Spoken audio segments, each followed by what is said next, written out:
ਨਾਨਕ ਪਦ ਪੰਕਜ ਬੰਧਨ ਪਦ ਪੰਕਜ ਸਿਮਰੋ ਅੰਗਦ ਦੁਖ ਨਿਕੰਦ ਗੁਰ ਅਮਰਦਾਸ ਹਿਰਦੈ ਨਿਤ ਧਿਆਵੋ ਹਿਰਦੈ ਨਿਤ ਸ੍ਰੀ ਗੁਰੂ ਰਾਮਦਾਸ ਗੁਣ ਗਾ ਗੁਰ ਅਰਜਨ ਬਿਗਨਨ ਕੇ ਨਾਸਕ ਬਿਗਨਨ ਕੇ ਨਾਸਕ ਹਰ ਗੋਬਿੰਦ ਸ਼ੁਭ ਸੁਮਦ ਪਰਕਾਸਕ ਸ੍ਰੀ ਹਰਿ ਰਾਏ ਨਮੋ ਕਰ ਜੋਰੀ ਨਮੋ ਕਰ ਜੋਰੀ ਸ੍ਰੀ ਹਰਿ ਕ੍ਰਿਸ਼ਨ ਮਨਾਉ ਬਹੋਰੀ ਗੁਰ ਤੇਗ ਬਹਾਦਰ ਪਰਮ ਕਿਰਪਾਲਾ ਜੀ ਪਰਮ ਕਿਰਪਾਲਾ ਸ੍ਰੀ ਗੁਰੂ ਗੋਬਿੰਦ ਸਿੰਘ ਬੇਸਾਲ ਤਰੋ ਤਰਾ ਪਰ ਪੁਨ ਪੁਨ ਸੀਸਾ ਜੀ ਪੁਨ ਪੁਨ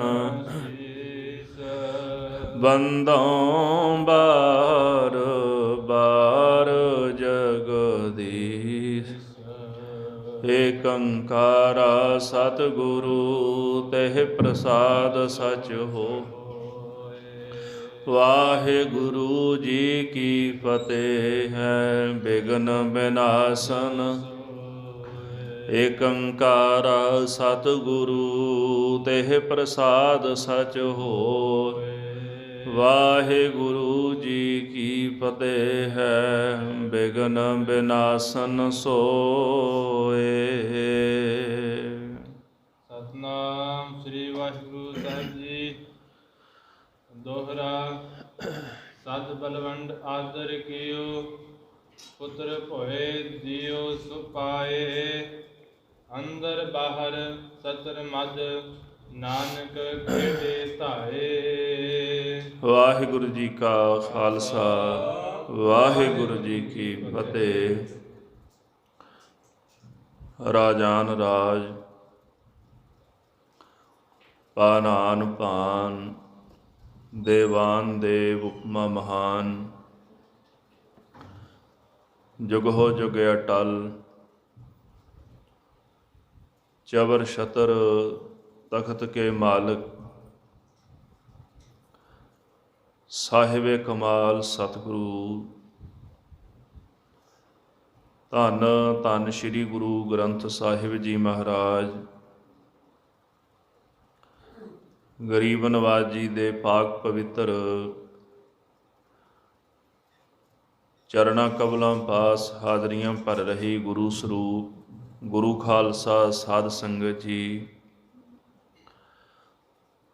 ਆਪ ਜੀ ਸਰਬੱਤ ਗੁਰਸਿੱਖ ਸੰਗਤਾਂ ਹਰ ਰੋਜ਼ ਦੀ ਤਰ੍ਹਾਂ ਸਤਿਗੁਰੂ ਸੱਚੇ ਪਾਤਸ਼ਾਹ ਜੀ ਦਾ ਪਾਵਨ ਪਵਿੱਤਰ ਇਤਿਹਾਸ ਸਰਵਣ ਕਰਨ ਵਾਸਤੇ ਗੁਰੂ ਚਰਨਾਂ ਪਾਸ ਸ਼ੋਭਤ ਹੋਏ ਹੋ। ਲੜੀਵਾਰ ਕਥਾ ਦੇ ਪ੍ਰਕਰਨ ਅੰਦਰ ਕੱਲ ਦੇ ਦੀਵਾਨ ਵਿੱਚ ਆਪਾਂ ਸਰਵਣ ਕੀਤਾ ਸੀ ਭਾਈ ਸਾਹਿਬ ਭਾਈ ਰਤਨ ਸਿੰਘ ਜੀ ਭੰਗੂ, ਉਹਨਾਂ ਨੂੰ ਕੈਪਟਨ ਮਰੀ ਸਵਾਲ ਕਰਦਾ ਹੈ ਕਿ ਗੁਰੂ ਨਾਨਕ ਸਾਹਿਬ ਜੀ ਕੌਣ ਸਨ, ਸਿੱਖਾਂ ਨੂੰ ਰਾਜ ਕਿਹਨੇ ਦਿੱਤਾ ਹੈ। ਭਾਈ ਸਾਹਿਬ ਕਹਿੰਦੇ ਗੁਰੂ ਨਾਨਕ ਸਾਹਿਬ ਜੀ ਸ਼ਹਿਨਸ਼ਾਹਾਂ ਦੇ ਸ਼ਹਿਨਸ਼ਾਹ ਜਿਨ੍ਹਾਂ ਨੇ ਸਿੱਖਾਂ ਨੂੰ ਰਾਜ ਦਿੱਤਾ। ਮਰੀ ਕਹਿੰਦਾ ਕਿ ਉਹ ਤਾਂ ਫਕੀਰ ਹੋਇਆ ਉਹਨਾਂ ਕਿਹਾ ਨਹੀਂ, ਉਹ ਸ਼ਹਿਨਸ਼ਾਹਾਂ ਦਾ ਸ਼ਹਿਨਸ਼ਾਹ, ਜਿਹਨੇ ਸ਼ਹਿਨਸ਼ਾਹ ਫਕੀਰ ਬਣਾ ਦਿੱਤੇ ਤੇ ਫਕੀਰਾਂ ਨੂੰ ਪੀਰ ਬਣਾ ਦਿੱਤਾ, ਉਹਨਾਂ ਨੇ ਸਿੱਖਾਂ ਨੂੰ ਰਾਜ ਦਿੱਤਾ ਹੈ। ਮਰੀ ਦਾ ਸਵਾਲ ਸੀ ਕਿ ਗੁਰੂ ਨਾਨਕ ਸਾਹਿਬ ਨੂੰ ਰਾਜ ਕਿਹਨੇ ਦਿੱਤਾ? ਭਾਈ ਸਾਹਿਬ ਕਹਿੰਦੇ ਗੁਰੂ ਨਾਨਕ ਸਾਹਿਬ ਜੀ ਨੂੰ ਰਾਜ ਰੱਬ ਨੇ, ਪਰਮੇਸ਼ਰ ਨੇ ਦਿੱਤਾ ਹੈ। ਫਿਰ ਉਹ ਕਹਿੰਦਾ ਵੀ ਆਪ ਕਿਰਪਾ ਕਰਕੇ ਗੁਰੂ ਸਾਹਿਬ ਦਾ ਜਿਹੜਾ ਇਤਿਹਾਸ ਸਾਨੂੰ ਸਰਵਣ ਕਰਾਓ, ਉਹ ਕਿੱਥੇ ਪ੍ਰਗਟ ਹੋਏ ਸਨ। ਸੋ ਆਓ ਜੋ ਅਗਲਾ ਪ੍ਰਕਰਨ ਆਪਾਂ ਪ੍ਰੇਮ ਦੇ ਨਾਲ ਸਰਵਣ ਕਰੀਏ। ਮਨ ਬਿਰਤੀਆਂ ਇਕਾਗਰ ਕਰਨ ਵਾਸਤੇ ਸਰਬੱਤ ਗੁਰ ਸਿੱਖ ਸੰਗਤਾਂ ਪ੍ਰੇਮ ਸਹਿਤ ਜਪੋ ਜੀ। ਸਤਨਾਮ ਸ੍ਰੀ ਵਾਹਿਗੁਰੂ ਸਾਹਿਬ ਜੀਓ। ਸਤਨਾਮ ਸ੍ਰੀ ਵਾਹਿਗੁਰੂ ਸਾਹਿਬ ਜੀਓ। ਸਤ ਬਲਵੰਡ ਆਦਰ ਕੀਓ, ਪੁੱਤਰ ਭੋਏ ਦਿਓ ਸੁਪਾਏ। ਆਪਾਂ ਸਰਵਣ ਕਰ ਰਹੇ ਸੀ ਕਿ ਗੁਰੂ ਨਾਨਕ ਸਾਹਿਬ ਮਹਾਰਾਜ ਜੀ ਦਾ ਪਾਵਨ ਪ੍ਰਕਾਸ਼ ਹੋਇਆ ਔਰ ਬਚਪਨ ਦੇ ਵਿੱਚ ਬੇਅੰਤ ਕੌਤਕ ਸਤਿਗੁਰੂ ਕਰਦੇ ਨੇ। ਸੰਗਤਾਂ ਦੂਰ ਦਰਾਡੇ ਤੋਂ ਮਹਾਰਾਜ ਜੀ ਦੇ ਦਰਸ਼ਨ ਕਰਨ ਵਾਸਤੇ ਆਉਂਦੀਆਂ ਨੇ। ਉੱਥੋਂ ਦਾ ਜਿਹੜਾ ਰਾਜਾ ਸੀ ਰਾਏ ਬੁਲਾਰ, ਗੁਰੂ ਸਾਹਿਬ ਦਾ ਸ਼ਰਧਾਲੂ ਬਣ ਗਿਆ। ਉਹਨੇ ਕਈ ਕੌਤਕ ਅੱਖਾਂ ਨਾਲ ਵੇਖੇ, ਕਈ ਕੌਤਕ ਕੰਨਾਂ ਦੇ ਨਾਲ ਸੁਣੇ ਤੇ ਉਹ ਗੁਰੂ ਸਾਹਿਬ ਦਾ ਬੜਾ ਹੀ ਸਤਿਕਾਰ ਕਰਨ ਲੱਗ ਪਿਆ। ਉਹਨੇ ਆਪਣੇ ਘਰ ਦੇ ਵਿੱਚ ਸਤਿਗੁਰਾਂ ਨੂੰ ਬੁਲਾਇਆ, ਬੜਾ ਆਦਰ ਮਾਣ ਕੀਤਾ। ਰਾਏ ਬੁਲਾਰ ਦੇ ਘਰ ਵਿੱਚ 2 ਪੁੱਤਰ ਸਨ। ਉਹਨੇ ਦੋਹਾਂ ਪੁੱਤਰਾਂ ਨੂੰ ਗੁਰੂ ਸਾਹਿਬ ਦੇ ਚਰਨੀ ਪਾਇਆ, ਅਰਦਾਸ ਕੀਤੀ, ਮਹਾਰਾਜ ਇਹਨਾਂ ਦੇ ਸੀਸ ਤੇ ਵੀ ਆਪਣਾ ਮਿਹਰ ਭਰਿਆ ਹੱਥ ਰੱਖਿਓ, ਇਹਨਾਂ ਤੇ ਵੀ ਆਪ ਜੀ ਬਖਸ਼ਿਸ਼ ਕਰਦੇ ਰਹਿਣਾ। ਅੰਦਰ ਬਾਹਰ ਸਤਰ ਮਦ ਨਾਨਕ ਖੇਡੇ ਧਾਏ। ਰਾਏ ਬੁਲਾਰ ਦੇ 2 ਪੁੱਤਰ ਉਹਨਾਂ ਦੇ ਨਾਲ ਗੁਰੂ ਨਾਨਕ ਸਾਹਿਬ ਜੀ ਕਦੇ ਉਹਦੇ ਮਹਿਲਾਂ ਵਿੱਚ ਜਾਂਦੇ ਨੇ, ਕਦੇ ਘਰ ਤੋਂ ਬਾਹਰ ਜਾਂਦੇ ਨੇ। ਭਾਵ ਕਿ ਰਾਜੇ ਦਾ ਮਹਿਲ ਹੈ ਤੇ ਆਮ ਬੰਦਾ ਨਹੀਂ ਜਾ ਸਕਦਾ, ਪਰ ਉਸ ਮਹਿਲ ਦੇ ਅੰਦਰ ਗੁਰੂ ਸਾਹਿਬ ਜੀ ਆਉਂਦੇ ਜਾਂਦੇ ਨੇ, ਬੱਚਿਆਂ ਨਾਲ ਖੇਡਦੇ ਹਨ। ਪਾਈ ਵਡਾਈ ਰਾਏ ਪਾਰਸ ਲੋ ਤਤਬੀਰ ਚੁਹੇ। ਰਾਏ ਬੁਲਾਰ ਨੇ ਗੁਰੂ ਸਾਹਿਬ ਦੇ ਚਰਨਾਂ ਵਿੱਚੋਂ ਬੇਅੰਤ ਵਡਿਆਈ ਜਿਹੜੀ ਉਹ ਪ੍ਰਾਪਤ ਕੀਤੀ ਹੈ। ਇਸ ਤਰ੍ਹਾਂ ਜੈਸੇ ਲੋਹਾ ਪਾਰਸ ਨਾਲ ਛੂ ਕਰਕੇ ਸੋਨਾ ਬਣ ਜਾਂਦਾ ਹੈ, ਉਹਦੀ ਕੀਮਤ ਪੈ ਜਾਂਦੀ ਹੈ। ਗੁਰੂ ਸਾਹਿਬ ਜੀ ਦੀ ਸੇਵਾ ਕਰਕੇ, ਮਹਾਰਾਜ ਦੇ ਦੀਦਾਰ ਕਰਕੇ ਰਾਏ ਬੁਲਾਰ ਵੀ ਪਾਰਸ ਜੈਸਾ ਬਣ ਗਿਆ। ਮੈਂ ਪਾਰਸ ਸ਼ਬਦ ਤਾਂ ਵਰਤਿਆ, ਜਿਹੜਾ ਪਾਰਸ ਹੈ, ਪਾਰਸ ਕਦੇ ਲੋਹੇ ਨੂੰ ਪਾਰਸ ਨਹੀਂ ਬਣਾਉਂਦਾ, ਉਹ ਸੋਨਾ ਜ਼ਰੂਰ ਬਣਾ ਦਿੰਦਾ। ਪਰ ਜਿਹੜਾ ਗੁਰੂ ਨਾਨਕ ਸਾਹਿਬ ਮਹਾਰਾਜ ਦੇ ਚਰਨਾਂ ਨੂੰ ਪਰਸ ਗਿਆ, ਉਹ ਪਾਰਸ ਹੀ ਬਣ ਜਾਂਦਾ ਹੈ। ਸੋਨਾ ਤਾਂ ਦੂਰ ਦੀ ਗੱਲ ਹੈ, ਉਹ ਪਾਰਸ ਬਣ ਜਾਂਦਾ ਹੈ। ਕਿਉਂਕਿ ਉਹਦੇ ਨਾਲ ਜਿਹੜਾ ਜੁੜ ਜਾਏ ਉਹ ਵੀ ਅੱਗੋਂ ਪਾਰਸ ਹੀ ਬਣ ਜਾਂਦਾ ਹੈ। ਲੋਹਾ ਜਿਹੜਾ ਨਾ ਪਾਰਸ ਨਾਲ ਛੂ ਕੇ ਸੋਨਾ ਬਣ ਜਾਏਗਾ, ਪਰ ਤੁਸੀਂ ਉਹ ਸੋਨਾ ਜਦੋਂ ਦੂਜੇ ਲੋਹੇ ਦੇ ਨਾਲ ਲਾਓਗੇ ਉਹਨੂੰ ਬਦਲ ਨਹੀਂ ਸਕੇਗਾ। ਗੁਰੂ ਨਾਨਕ ਸਾਹਿਬ ਜੀ ਦੇ ਸਿੱਖਾਂ ਵਿੱਚ ਵੀ ਐਡੀ ਸਮਰੱਥਾ ਹੈ, ਜਿਹੜਾ ਸਤਿਗੁਰਾਂ ਦੇ ਸਿੱਖਾਂ ਦੀ ਸ਼ਰਨ ਵਿੱਚ ਬਹਿ ਜਾਏ ਉਹ ਵੀ ਅੱਗੋਂ ਪਾਰਸ ਹੀ ਬਣ ਜਾਂਦੇ ਨੇ। ਉਹਨਾਂ ਕੋਲ ਵੀ ਇੰਨੀ ਸਮਰੱਥਾ ਹੁੰਦੀ ਦੂਜੇ ਨੂੰ ਤਾਰਨ ਦੀ। ਤਾਂ ਹੀ ਪੜ੍ਹਦੇ ਹਾਂ, ਜਿਨੀ ਨਾਮ ਧਿਆਇਆ ਗਏ ਮਸ਼ੱਕਤ ਕਾਲ, ਨਾਨਕ ਤੇ ਮੁਖ ਉਜਲੇ ਕੀਤੀ ਛੁੱਟੀ ਨਾਲ। ਨਾਮ ਜਪਣ ਵਾਲੇ ਆਪ ਤਰ ਗਏ ਤੇ ਜਿਹੜੇ ਜਿਹੜੇ ਉਹਨਾਂ ਨਾਲ ਜੁੜ ਗਏ ਉਹ ਵੀ ਸੰਸਾਰ ਸਾਗਰ ਤੋਂ ਭਾਈ ਤਰ ਗਏ ਨੇ। ਇਸ ਕਰਕੇ ਰਾਏ ਬੁਲਾਰ ਜੀ ਦੀ ਬੜੀ ਵਡਿਆਈ, ਬੜੀ ਮਹਿਮਾ ਉਹਨਾਂ ਦੀ ਵੱਧ ਗਈ ਹੈ। ਸੁਮਰੀ ਸੁਨਾਏ ਦਿੱਲੀ ਵਜ਼ੀਰੀ ਉਨ ਲਭੀ। ਭਾਈ ਸਾਹਿਬ ਕਹਿੰਦੇ ਮੈਂ ਕੈਪਟਨ ਮਰੀ ਨੂੰ ਇਹ ਵੀ ਸੁਣਾ ਦਿੱਤਾ ਕਿ ਉਹਨਾਂ ਨੂੰ ਇਸ ਤਰ੍ਹਾਂ ਜਾਣੋ ਕਿ ਜਿਹੜੀ ਸਤਿਗੁਰਾਂ ਦੀ ਕਿਰਪਾ ਨਾਲ ਦਿੱਲੀ ਦੀ ਜਿਹੜੀ ਵਜ਼ੀਰੀ ਵੀ ਪ੍ਰਾਪਤ ਹੋ ਗਈ। ਜੈਸੇ ਕੱਲ੍ਹ ਵੀ ਬੇਨਤੀ ਕੀਤੀ ਸੀ, ਰਾਏ ਬੁਲਾਰ ਦੀ ਜਿਹੜੀ ਸੰਤਾਨ ਸੀ, ਸਤਿਗੁਰਾਂ ਦੀ ਕਿਰਪਾ ਨਾਲ ਉਹ ਦਿੱਲੀ ਤੱਕ ਪਹੁੰਚ ਗਏ ਤੇ ਉੱਥੋਂ ਦੀ ਵਜ਼ੀਰੀ ਪ੍ਰਾਪਤ ਕੀਤੀ, ਉੱਚੇ ਮਰਤਬੇ ਉਹਨਾਂ ਨੂੰ ਮਿਲ ਗਏ ਹਨ। ਜਬ ਬਾਬਾ ਜੀ ਭਏ ਹੁਸ਼ਿਆਰ ਜਦੋਂ ਸਤਿਗੁਰ ਜੀ ਹੁਸ਼ਿਆਰ ਹੋ ਗਏ, ਭਾਵ ਕਿ ਥੋੜੀ ਜੀ ਉਮਰਾਂ ਵਧੀ, ਹੌਲੀ ਹੌਲੀ ਸਿਆਣੇ ਹੋਣ ਲੱਗੇ, ਜਵਾਨੀ ਵਾਲੀ ਅਵਸਥਾ ਆਉਣ ਲੱਗੀ ਹੈ, ਪੜਨ ਬਹਾਏ ਪਾਂਧੇ ਦਵਾਰ ਤੇ ਗੁਰੂ ਸਾਹਿਬ ਜੀ ਨੂੰ ਪੜਨ ਵਾਸਤੇ ਪਾਂਧੇ ਦੇ ਕੋਲ ਭੇਜਿਆ ਗਿਆ ਹੈ। ਜਿਮ ਪਾਂਧਾ ਦਿਓ ਬਾਬੇ ਪੜਵਾਏ ਜਿਸ ਤਰ੍ਹਾਂ ਪਾਂਧੇ ਨੂੰ ਗੁਰੂ ਨਾਨਕ ਸਾਹਿਬ ਜੀ ਨੇ ਪੜ੍ਹਾਇਆ, ਗਏ ਤਾਂ ਪੜ੍ਹਨ ਵਾਸਤੇ ਸਨ। ਭਾਈ ਸੰਤੋਖ ਸਿੰਘ ਜੀ ਗੁਰਪ੍ਰਤਾਪ ਸੂਰਜ ਗ੍ਰੰਥ ਵਿੱਚ ਲਿਖਦੇ ਨੇ ਕਿ ਪਿਤਾ ਜੀ ਸੋਚਣ ਲੱਗੇ ਵੀ ਮੈਂ ਪਟਵਾਰੀ ਹਾਂ, ਗਿਣਤੀ ਮਿਣਤੀ ਮੈਨੂੰ ਬੜੀ ਚੰਗੀ ਤਰ੍ਹਾਂ ਆਉਂਦੀ ਹੈ, ਤੇ ਮੈਂ ਚਾਹੁੰਦਾ ਵੀ ਮੇਰਾ ਪੁੱਤਰ ਜਿਹੜਾ ਹੈ ਉਹ ਵੀ ਚੰਗੀ ਤਰ੍ਹਾਂ ਮੇਰੇ ਵਾਂਗੂ ਗਿਣਤੀ ਮਿਣਤੀ ਸਿੱਖ ਜਾਏ ਤੇ ਪੜ੍ਹ ਲਿਖ ਜਾਏ ਤੇ ਕੋਈ ਚੰਗੀ ਨੌਕਰੀ ਮਿਲ ਜਾਏਗੀ, ਅੱਗੇ ਕੁਝ ਕਰਨ ਜੋਗਾ ਹੋ ਜਾਏਗਾ। ਇਹ ਸੋਚ ਰੱਖ ਕੇ ਉਹ ਗੁਰੂ ਸਾਹਿਬ ਜੀ ਨੂੰ ਪਾਂਧੇ ਪਾਸ ਲੈ ਕੇ ਗਏ ਹਨ। ਸੋ ਸਾਖੀ ਦੇ ਮਰੇ ਸੁਨਾਏ ਭਾਈ ਸਾਹਿਬ ਜੀ ਕਹਿੰਦੇ ਮੈਂ ਉਹ ਜਿਹੜੀ ਸਾਖੀ ਕੈਪਟਨ ਮਰੀ ਨੂੰ ਸੁਣਾ ਦਿੱਤੀ ਖੋਲ ਕੇ। ਇੱਥੇ ਭਾਵੇਂ ਨਹੀਂ ਲਿਖੀ, ਸੰਖੇਪ ਵਿੱਚ ਇੱਕ ਪੰਕਤੀ ਵਿੱਚ ਹੀ ਗੱਲ ਮੁਕਾ ਦਿੱਤੀ ਹੈ। ਜਦੋਂ ਮਹਾਰਾਜ ਪਾਂਧੇ ਕੋਲ ਪੜ੍ਹਨ ਵਾਸਤੇ ਗਏ ਨਾ, ਸੁਣ ਪਾਂਡੇ ਕਿਆ ਲਿਖੋ ਜੰਜਾਲਾ, ਲਿਖ ਰਾਮ ਨਾਮ ਗੁਰਮੁਖ ਗੋਪਾਲਾ। ਕਹਿੰਦੇ ਪਾਂਧੇ ਨੇ ਮਹਾਰਾਜ ਸਤਿਗੁਰਾਂ ਦੀ ਜਿਹੜੀ ਫੱਟੀ ਸੀ ਉਹਦੇ ਤੇ ਊੜਾ ਪਾਇਆ, ਤੇ ਗੁਰੂ ਸਾਹਿਬ ਜੀ ਨੇ ਉਹਦੇ ਮੂਹਰੇ ਇਕਾਂਗ ਪਾ ਦਿੱਤਾ। ਫਿਰ ਸਤਿਗੁਰਾਂ ਦਾ ਸਵਾਲ ਸੀ, ਸੂਰਜ ਪ੍ਰਕਾਸ਼ ਵਿੱਚ ਬੜੇ ਵਿਸਥਾਰ ਨਾਲ ਆਉਂਦੀ ਹੈ ਸਾਖੀ। ਸਤਿਗੁਰੂ ਕਹਿੰਦੇ ਦਾ ਮਾਇਨਾ ਦੱਸੋ ਵੀ ਊੜੇ ਦਾ ਮਾਇਨਾ ਕੀ ਹੈ। ਹੁਣ ਉਹ ਸੋਚੀ ਪੈ ਗਿਆ ਵੀ ਛੋਟਾ ਬਾਲਕ ਇੰਨੀ ਗੁੱਝੀ ਗੱਲ ਕਰ ਗਿਆ, ਸਮਝ ਆ ਗਈ ਮਹਾਰਾਜ ਮੈਨੂੰ ਇਹਦਾ ਮਾਇਨਾ ਨਹੀਂ ਪਤਾ। ਸਤਿਗੁਰੂ ਕਹਿੰਦੇ ਜੇ ਮਾਇਨਾ ਨਹੀਂ ਪਤਾ ਤੇ ਫਿਰ ਪੜ੍ਹਾਉਂਦੇ ਕਿਉਂ ਹੋ? ਪੜ੍ਹਾਉਣ ਦਾ ਲਾਭ ਤਾਂ ਹੈ ਜੇ ਇਹਦਾ ਮਾਇਨਾ ਜਾਣਦੇ ਹੋ, ਇਹਦਾ ਮਤਲਬ ਜਾਣਦੇ ਹੋ ਵੀ ਇਹਦਾ ਮਤਲਬ ਕੀ ਹੈ।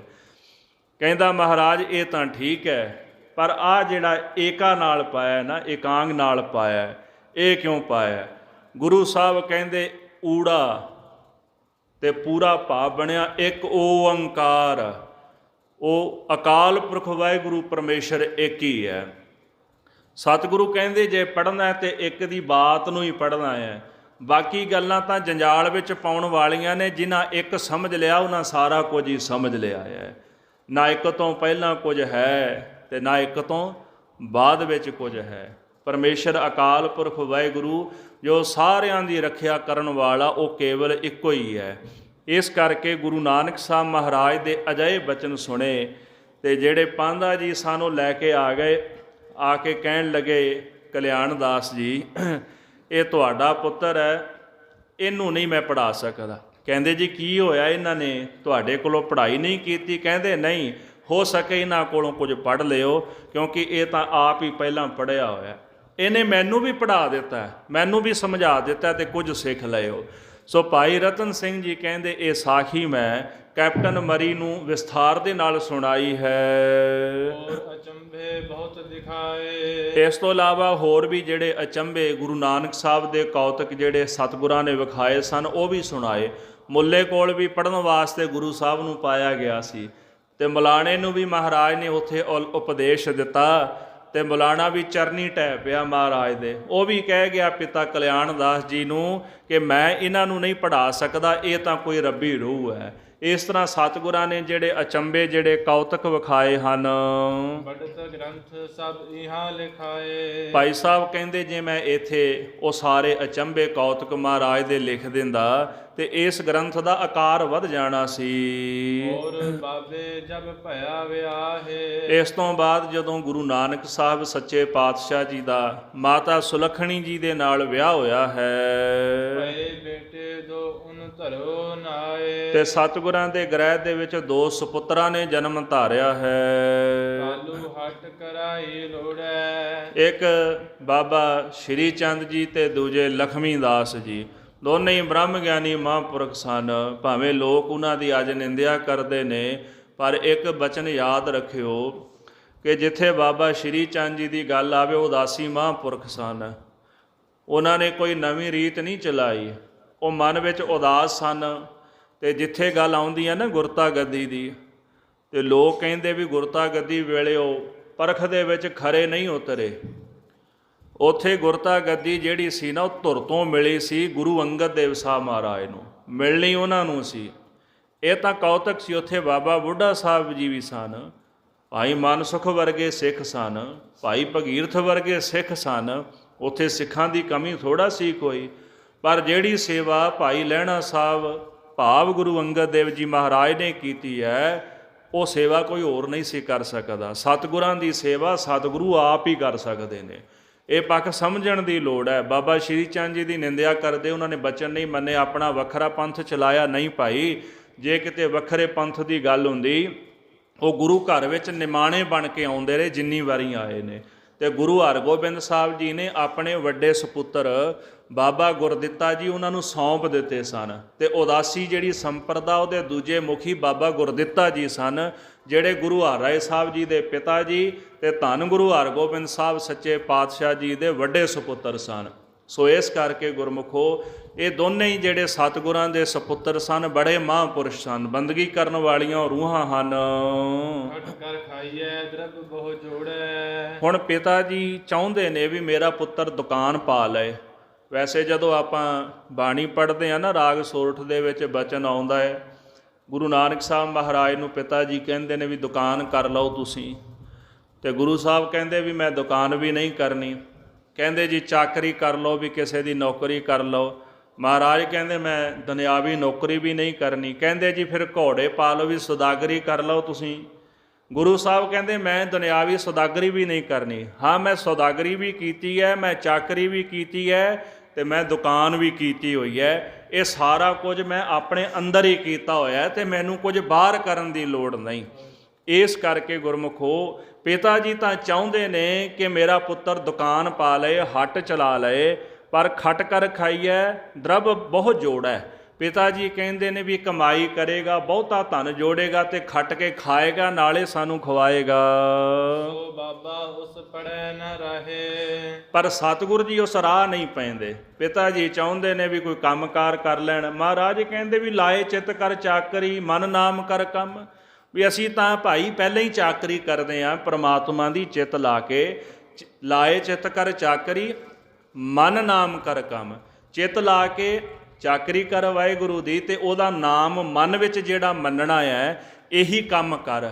ਬਨ ਵਧੀਆ ਕਰ ਧਾਵਣੀ, ਤਾਕੋ ਆਖੈ ਧਨ। ਅੰਦਰ ਦੀਆਂ ਬਦੀਆਂ ਜਿਹੜੀਆਂ ਨੇ, ਅੰਦਰ ਦੇ ਵਿਕਾਰ ਜਿਹੜੇ ਬਨ, ਤੇ ਜਿਸ ਦਿਨ ਭਾਈ ਅੰਦਰ ਦੇ ਵਿਕਾਰ ਬੰਨ ਲਏਗਾ, ਤੇ ਤੈਨੂੰ ਦਰਗਾਹ ਦੇ ਵਿੱਚ ਧਨ ਆਖਿਆ ਜਾਏਗਾ। ਇੱਥੇ ਤਾਂ ਧਨ ਹੈ, ਦਰਗਾਹ ਵਿੱਚ ਵੀ ਧਨ ਹੈ। ਇਸ ਕਰਕੇ ਗੁਰੂ ਨਾਨਕ ਸਾਹਿਬ ਜੀ ਮਹਾਰਾਜ ਉਸ ਰਾਹ ਨਹੀਂ ਪੈਂਦੇ, ਤੇ ਮਾਤਾ ਪਿਤਾ ਚਾਹੁੰਦੇ ਨੇ ਵੀ ਉਹ ਕੋਈ ਕੰਮਕਾਰ ਕਰ ਲੈਣ। ਤਾ ਕਰੇ ਬਾਬੇ ਅਕਾਹੇ। ਇਸ ਤਰ੍ਹਾਂ ਕਹਿੰਦੇ ਨੇ ਵੀ ਮਾਤਾ ਪਿਤਾ ਨੇ ਨਾ ਬਾਬਾ ਜੀ ਨੂੰ ਅਕਾ ਦਿੱਤਾ, ਵੀ ਤੰਗ ਕਰ ਦਿੱਤਾ, ਵੀ ਤੁਸੀਂ ਕੋਈ ਕੰਮਕਾਰ ਨਹੀਂ ਕਰਦੇ ਹੋ। ਬਾਬਾ ਬੇਪਰਵਾਹੀ ਕਰੈ। ਸਤਿਗੁਰ ਜੀ ਬੇਪਰਵਾਹੀ ਕਰਦੇ ਨੇ, ਆਪਣੇ ਆਨੰਦ ਦੇ ਵਿੱਚ, ਆਪਣੀ ਮੌਜ ਵਿੱਚ ਰਹਿੰਦੇ ਹਨ। ਰਬਾਬ ਸ਼ਬਦ ਉਚਰੈ। ਭਾਈ ਮਰਦਾਨੇ ਜੀ ਨੂੰ ਨਾਲ ਲੈ ਲੈਣਾ, ਤੇ ਰਬਾਬ ਫੜ ਕੇ ਤੇ ਬਾਣੀ ਦੇ ਸ਼ਬਦ ਉਚਾਰਦੇ ਹਨ। ਸਾਧ ਕਰੈ ਮਰਦਾਨਾ ਪਰਚਾਵਾ। ਭਾਈ ਮਰਦਾਨੇ ਜੀ ਨੂੰ ਨਾਲ ਲੈ ਕਰਕੇ ਪ੍ਰਚਾਵਾ ਕਰਦੇ ਨੇ, ਬਾਣੀ ਪੜ੍ਹਦੇ ਨੇ, ਤੇ ਆਨੰਦ ਮੌਜ ਪ੍ਰਾਪਤ ਕਰਦੇ ਹਨ। ਲੈਣ ਦੇਣ ਕਛ ਰੱਖੈ ਨ ਦਾਵਾ। ਲੈਣ ਤੇ ਦੇਣ ਦਾ ਕੋਈ ਦਾਵਾ ਨਹੀਂ ਰੱਖਦੇ, ਨਾ ਕਿਸੇ ਕੋਲੋਂ ਕੁਝ ਲੈਣਾ ਤੇ ਨਾ ਕਿਸੇ ਨੂੰ ਕੁਝ ਦੇਣਾ ਹੈ। ਦੁਖੀ ਤਾਂ ਉਹ ਹੈ ਨਾ, ਵੀ ਜਾਂ ਤਾਂ ਜਿਹਨੇ ਕਿਸੇ ਕੋਲੋਂ ਕੁਝ ਲੈਣਾ ਹੈ, ਕਿਸੇ ਦਾ ਮੁਥਾਜ ਹੈ, ਜਾਂ ਤਾਂ ਉਹ ਦੁਖੀ ਹੋਵੇਗਾ, ਤੇ ਦੂਜਾ ਫਿਰ ਜਿਹਨੇ ਜਾਂ ਕਿਸੇ ਨੂੰ ਕੁਝ ਦੇਣਾ ਹੈ, ਜਾਂ ਫਿਰ ਉਹਨੇ ਦੁਖੀ ਹੋਣਾ ਵੀ ਮੈਂ ਕਿਸੇ ਦਾ ਕਰਜ਼ਾ ਦੇਣਾ ਹੈ। ਗੁਰੂ ਸਾਹਿਬ ਕਹਿੰਦੇ ਵੀ ਸਾਡਾ ਕਿਸੇ ਨਾਲ ਕੋਈ ਲੈਣਾ ਦੇਣਾ ਹੀ ਨਹੀਂ, ਸਾਡਾ ਕੋਈ ਦਾਵਾ ਹੀ ਨਹੀਂ। ਇਸ ਕਰਕੇ ਉਹ ਸਦਾ ਬੇਪਰਵਾਹੀ ਦੇ ਵਿੱਚ ਰਹਿੰਦੇ ਹਨ।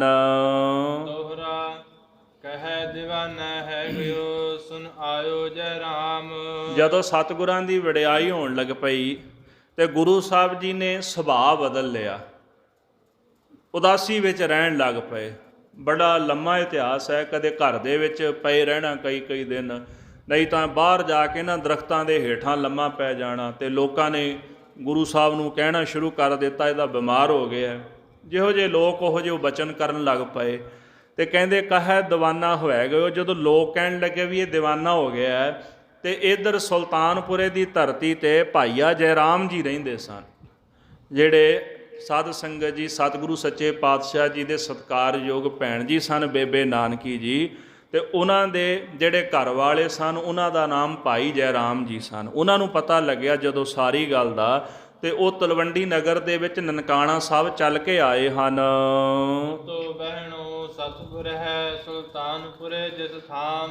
ਇਸ ਪ੍ਰਕਾਰ ਉਹ ਸਤਿਗੁਰਾਂ ਦਾ ਭਣੂਜਾ ਸੀ ਤੇ ਜਿਹਦਾ ਘਰ ਸੁਲਤਾਨਪੁਰ ਨਗਰ ਦੇ ਵਿੱਚ ਪੈਂਦਾ ਹੈ। ਜੋ ਪਈ ਸੁਲਤਾਨਪੁਰੈ ਹੁਤੋ ਮੁਲਕ ਉਮਰਾਓ। ਸੁਲਤਾਨਪੁਰ ਦਾ ਜਿਹੜਾ ਨਗਰ ਸੀ ਉਹਦੇ ਵਿੱਚ ਉਸ ਮੁਲਕ ਦਾ ਇੱਕ ਉਮਰਾਓ ਹੈ ਜਿਹੜਾ ਉੱਥੇ ਰਾਜ ਕਰਦਾ ਹੈ। ਦੌਲਤ ਖਾਨ ਨਾਮ ਕਹੈ ਤਾਹੂ। ਜਿਸ ਦਾ ਨਾਮ ਲੋਕ ਦੌਲਤ ਖਾਂ ਕਹਿੰਦੇ ਹਨ। ਜਿਸੈ ਨਵਾਬ ਸੋ ਦਿਓ ਮਿਲਾਏ। ਭਾਈ ਜੈ ਰਾਮ ਜੀ ਸਤਿਗੁਰਾਂ ਨੂੰ ਨਾਲ ਲੈ ਗਏ ਤੇ ਉਹਨੂੰ ਜਾ ਕੇ ਦੌਲਤ ਖਾਨ ਦੇ ਨਾਲ ਮਿਲਾ ਦਿੱਤਾ ਹੈ। ਮੋਦੀ ਖਾਨ ਨੂੰ ਉਸ ਦਇਓ ਸੋ ਪਾਏ। ਭਾਈ ਜੈ ਰਾਮ ਜੀ ਦੌਲਤ ਖਾਨ ਨੂੰ ਕਹਿਣ ਲੱਗੇ ਵੀ ਇਹ ਸਾਡੇ ਰਿਸ਼ਤੇਦਾਰ ਹਨ। ਮੇਰੀ ਜੋ ਘਰ ਵਾਲੀ ਹੈ ਨਾਨਕੀ ਜੀ ਉਹਨਾਂ ਦੇ ਭਰਾਤਾ ਜੀ ਨੇ, ਤੇ ਕਿਰਪਾ ਕਰੋ ਵੀ ਇਹਨਾਂ ਨੂੰ ਤੁਸੀਂ ਕੋਈ ਕਾਰ ਵਿਹਾਰ ਦੇ ਦਿਓ। ਉਹਨਾਂ ਆਖਿਆ ਵੀ ਮੇਰੇ ਕੋਲ ਮੋਦੀ ਕੋਈ ਨਹੀਂ, ਤੇ ਤੁਸੀਂ ਇੱਦਾਂ ਕਰੋ ਵੀ ਇਹਨੂੰ ਮੋਦੀ ਦੀ ਕਾਰ ਜਿਹੜੀ ਹੈ ਉਹ ਮੈਂ ਸੌਂਪ ਦੇਣਾ ਤੇ ਉੱਥੇ ਤੁਸੀਂ ਬਿਠਾ ਦਿਓ। ਇਸ ਤਰ੍ਹਾਂ ਦੌਲਤ ਖਾਨ ਨੇ ਮੋਦੀ ਖਾਨੇ ਦੀ ਜਿਹੜੀ ਕਾਰ ਹੈ ਉਹ ਗੁਰੂ ਸਾਹਿਬ ਨੂੰ ਸੌਂਪ ਦਿੱਤੀ ਹੈ। ਸਭ ਉਸ ਕੀ ਜੋ ਕਥਾ ਕਥਿਐ। ਭਾਈ ਰਤਨ ਸਿੰਘ ਜੀ ਕਹਿੰਦੇ ਜੇ ਮੋਦੀ ਖਾਨੇ ਵਾਲੀ ਸਾਰੀ ਕਥਾ ਨੂੰ ਮੈਂ ਇੱਥੇ ਕਥਨ ਕਰਾਂ, ਹੋਰ ਗ੍ਰੰਥ ਕਹੂੰ ਢੂੰਡਤ ਪਈਐ। ਕਹਿੰਦੇ ਹਨ ਕਿ ਫਿਰ ਇਹ ਕਥਾ ਬਹੁਤ ਜ਼ਿਆਦਾ ਵੱਧ ਜਾਏਗੀ। ਤੇ ਇਸ ਕਰਕੇ ਵੀ ਜੇ ਤੁਸੀਂ ਇਹ ਕਥਾ ਪੜ੍ਹਨਾ ਚਾਹੁੰਦੇ ਹੋ ਤੇ ਹੋਰਾਂ ਗ੍ਰੰਥਾਂ ਵਿੱਚੋਂ ਪੜ੍ਹ ਸਕਦੇ ਹੋ, ਕਿਉਂਕਿ ਮੋਦੀ ਖਾਨੇ ਵਾਲੀ ਕਥਾ ਵੀ ਬੜੇ ਵਿਸਥਾਰ ਦੇ ਨਾਲ ਜਿਹੜੀ ਆ ਉਹ ਲਿਖੀ ਗਈ ਹੈ।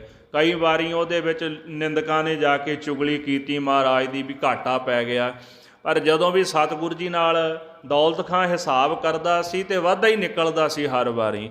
ਸੋ ਇਸ ਕਰਕੇ ਭਾਈ ਸਾਹਿਬ ਕਹਿੰਦੇ ਵੀ ਜੇ ਤੁਸੀਂ ਇਹ ਕਥਾ ਪੜ੍ਹਨੀ ਹੋਵੇ ਤੇ ਹੋਰ ਗ੍ਰੰਥਾਂ 'ਚੋਂ ਲੱਭ ਸਕਦੇ ਹੋ।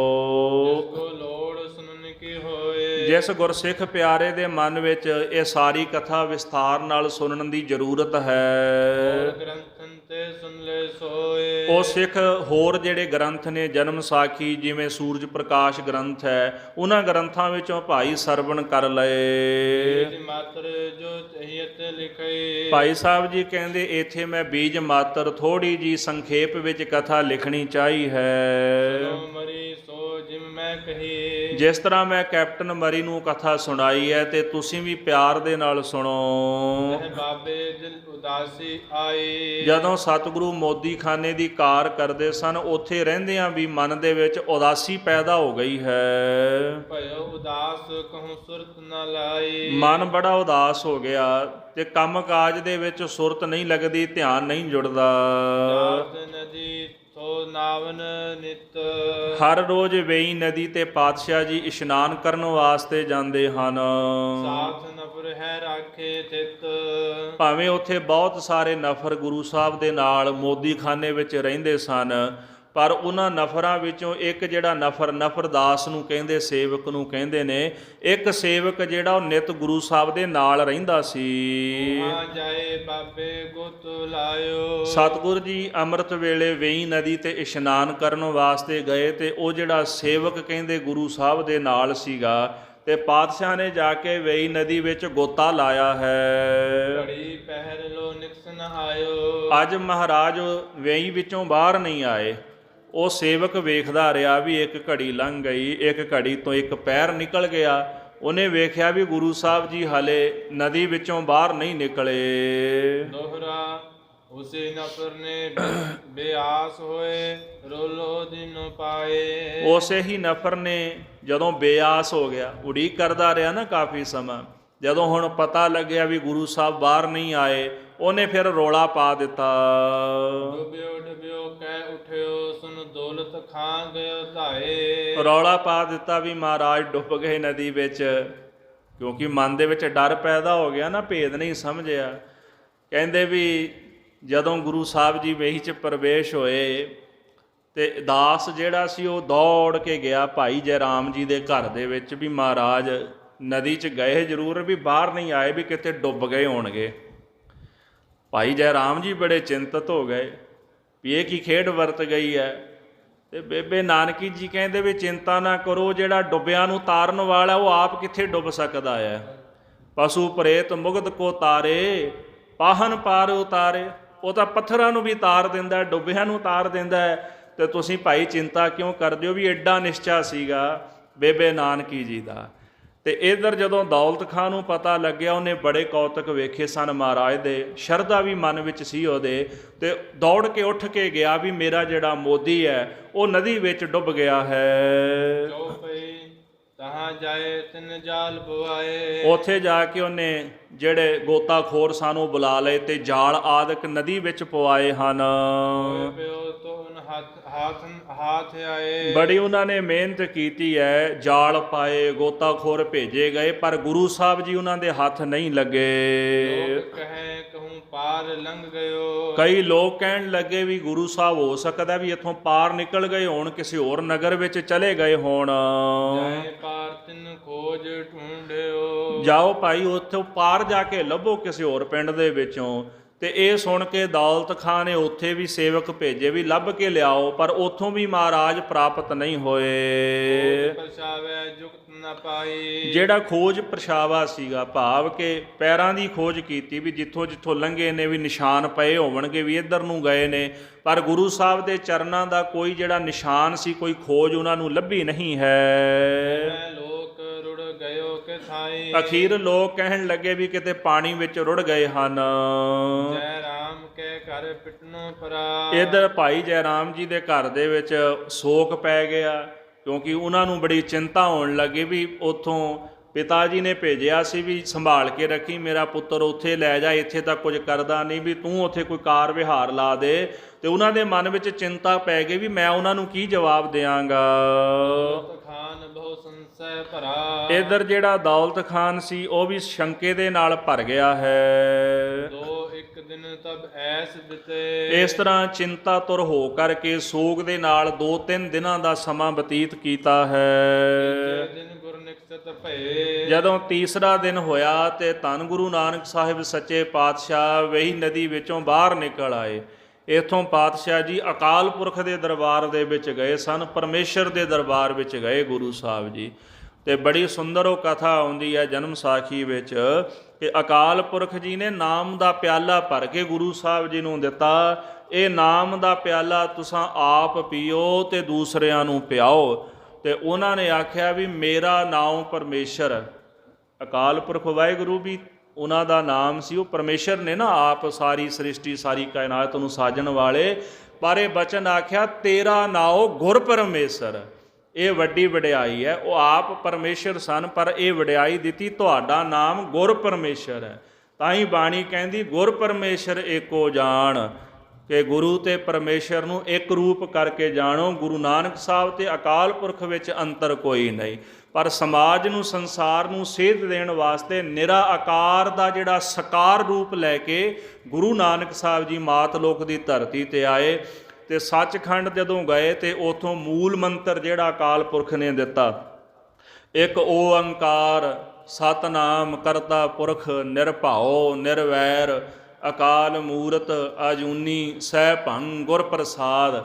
ਫਿਰ ਧੰਨ ਗੁਰੂ ਨਾਨਕ ਸਾਹਿਬ ਜੀ ਨੇ ਅੱਗੋਂ ਉਚਾਰਿਆ ਜਪ ਆਦ ਸੱਚ ਜੁਗਾਦ ਸੱਚ ਹੈ ਭੀ ਸੱਚ ਨਾਨਕ ਹੋਸੀ ਭੀ ਸੱਚ। ਭਾਵ ਕਿ ਜੋ ਪਰਮਾਤਮਾ ਓੰਕਾਰ ਹੈ ਉਹ ਕੇਵਲ ਇੱਕ ਹੈ, ਜਿਹੜਾ ਆਕਾਰ ਤੋਂ ਰਹਿਤ ਹੈ। ਸਤਨਾਮ ਉਹਦਾ ਨਾਮ ਸੱਚਾ ਹੈ। ਕਰਤਾ ਪੁਰਖ ਉਹ ਸਾਰੀ ਸ੍ਰਿਸ਼ਟੀ ਦਾ ਕਰਤਾ ਹੈ। ਪੁਰਖ ਨਰਕਾਂ ਤੋਂ ਰੱਖਣ ਵਾਲਾ ਹੈ, ਪਰ ਸੰਸਾਰ ਵਿੱਚ ਪੁਰਖ ਇੱਕੋ ਹੀ ਹੈ। ਪਹਿਲਾ ਅਰਥ ਹੈ ਵੀ ਉਹ ਪੁਰਖ ਇੱਕੋ ਹੀ ਹੈ, ਬਾਕੀ ਸਾਰੀ ਸ੍ਰਿਸ਼ਟੀ ਇਸਤਰੀ ਰੂਪ ਹੈ। ਪਰ ਪੁਰਖ ਦਾ ਦੂਸਰਾ ਅਖਰੀ ਅਰਥ ਇਹ ਵੀ ਕਰਦੇ ਨੇ ਪੂ ਨਾਮ ਨਰਕ ਦਾ, ਜਿਹੜਾ ਨਰਕਾਂ ਵਿੱਚੋਂ ਰੱਖਣ ਵਾਲਾ, ਉਹ ਕਰਤਾ ਵੀ ਹੈ। ਫਿਰ ਪੁਰਖ ਵਿਆਪਕ ਵੀ ਹੈ। ਪੁਰਖ ਦਾ ਅਗਲਾ ਜਿਹੜਾ ਅਰਥ ਹੈ ਵਿਆਪਕ, ਉਹ ਸਾਰੇ ਵਿੱਚ ਵਿਆਪਕ ਹੈ। ਕਰਤੇ ਨੇ ਜੋ ਬਣਾਇਆ ਉਹਦੇ ਵਿੱਚ ਸਮਾ ਗਿਆ।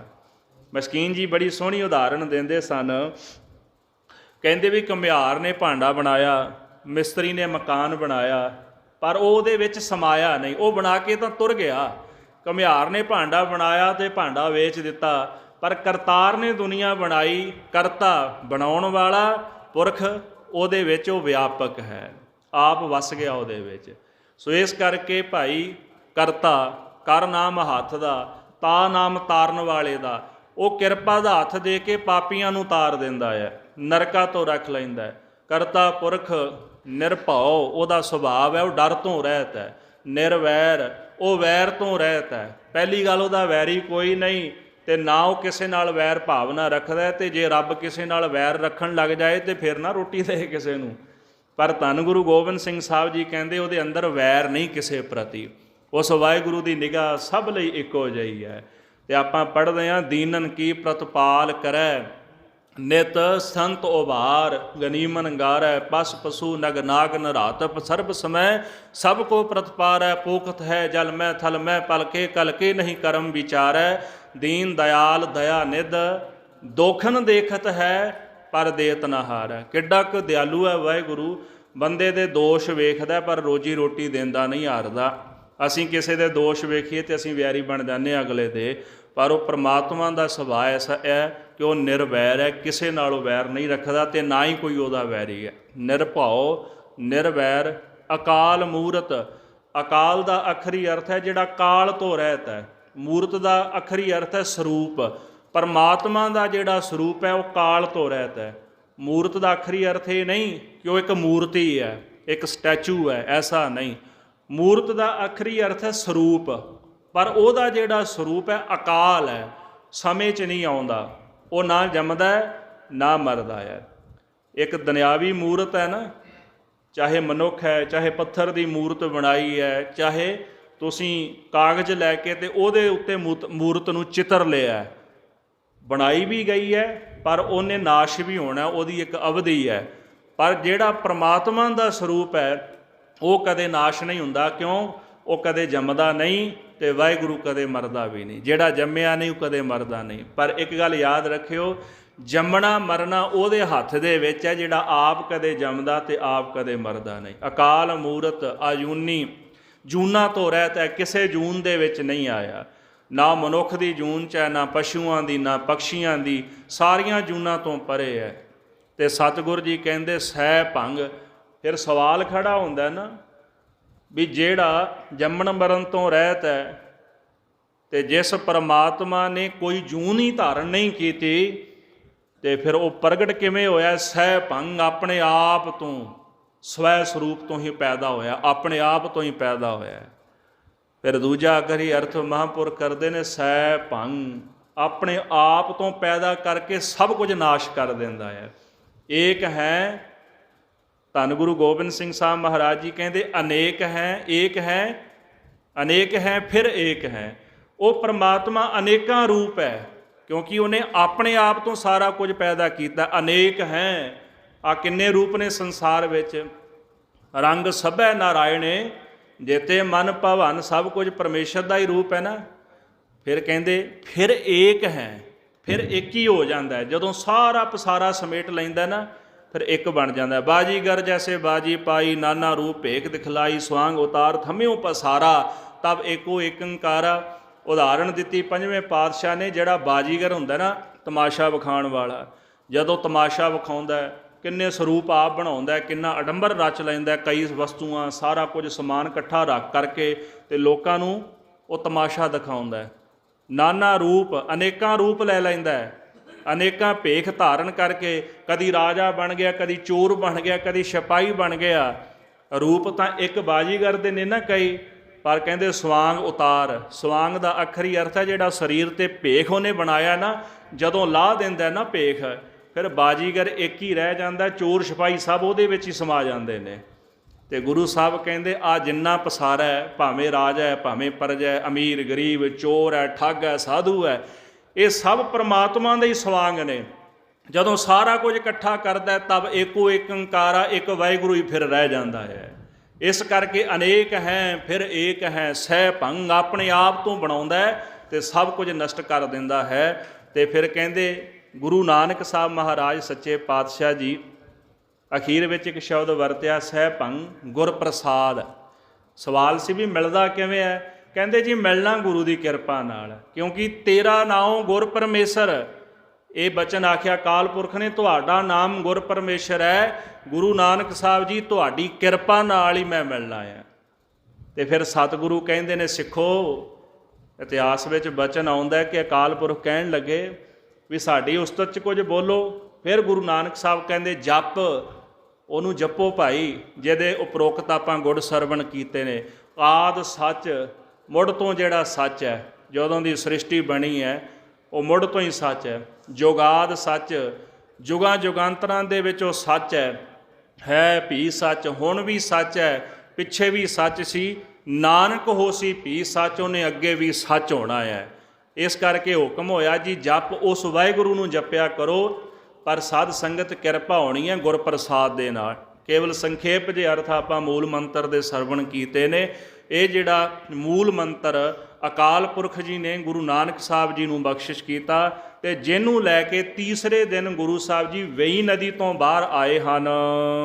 ਧੋਤੀ ਕੱਟ ਮੋਢੇ ਵਹਿ ਪਰਨ, ਕਹਿੰਦੇ ਹਨ ਕਿ ਲੱਕ ਦੇ ਨਾਲ ਧੋਤੀ ਬੰਨੀ ਹੋਈ ਹੈ ਤੇ ਮੋਢੇ ਤੇ ਪਰਨਾ ਰੱਖਿਆ ਹੋਇਆ ਹੈ। ਬੋਲੇ ਨਾ ਜਨ ਖੜਿਓ ਡਰਨ, ਵੇਈ ਚੋਂ ਬਾਹਰ ਨਿਕਲੇ ਤੇ ਬੋਲੇ ਨਹੀਂ, ਕਿਸੇ ਨਾਲ ਬਚਨ ਨਹੀਂ ਕੀਤਾ ਤੇ ਕੰਢੇ ਤੇ ਖਲੋ ਗਏ।